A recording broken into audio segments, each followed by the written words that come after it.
வாங்க ஒரு கதை சொல்றேன். ஆனா இது வெறும் கதை இல்ல, ஒரு நிஜ அனுபவம். ஒரு நிமிஷம் யோசிச்சு பாருங்களேன். நீங்க எப்பவாவது ஒரு ட்ரெயின்ல தனியா போயிருக்கீங்களா? அதுவும் ராத்திரி நேரத்துல. யாருமே இல்லாத ஒரு பெட்டியில.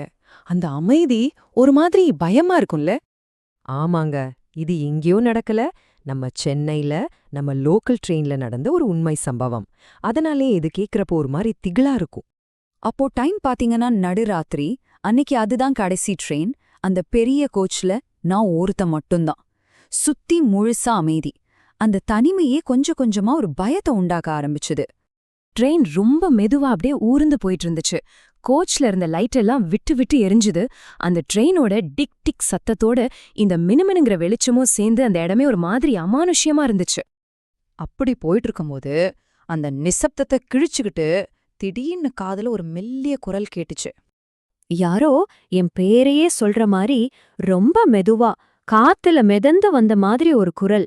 ரவி. எனக்கு ஒரு செகண்ட் இதயமே நின்னு போன மாதிரி இருந்துச்சு. பதறி போய் சுத்தி முத்தி பாக்குறேன்.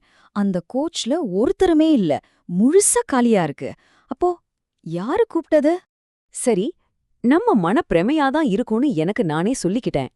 ஆனா மறுபடியும் அதே குரல். இந்த முறை முதல்ல கேட்டதை விட கொஞ்சம் சத்தமா தெளிவா கேட்டுச்சு. இந்த தடவை அது நேரா என்கிட்ட பேசுற மாதிரியே இருந்துச்சு, ஒரு கட்டளை மாதிரி. ரவி, இங்க பார்.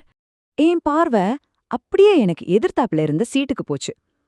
ஏனோ தெர்ல, அந்த இடத்துல மட்டும் இருட்டு ரொம்ப அடர்த்தியா தெரிஞ்சது. அங்கதான் அந்த அடர் இருட்டுக்குள்ள இருந்து ஒரு நிழல் மாதிரி ஒரு உருவம் மெதுவா அசைய ஆரம்பிச்சது. ஒரு மனுஷ மாதிரி தான் தெரிஞ்சது. ஆனா அது உருவம் இல்ல, வெறும் நிழல். அடுத்த ஸ்டேஷன்ல ட்ரெயின் நின்ன உடனே நான் உசுர கையில புடிச்சுக்கிட்டு அந்த கோச்சை விட்டு வெளியே ஓடி வந்தேன். மூச்சு வாங்க நேரா பிளாட்ஃபார்ம்ல நின்ன ரயில்வே கார்டு கிட்ட ஓடி போய் நடந்த எல்லாத்தையும் ஒண்ணு விடாம சொன்னேன். நான் சொன்ன எல்லாத்தையும் ரொம்ப அமைதியா கேட்டார் அந்த கார்டு. அப்புறம் என்னையே கொஞ்ச நேரம் பார்த்துட்டு ஒரு விஷயத்த சொன்னாரு.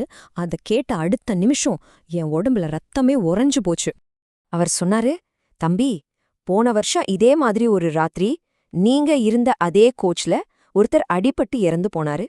அவர் பேரு ரவி.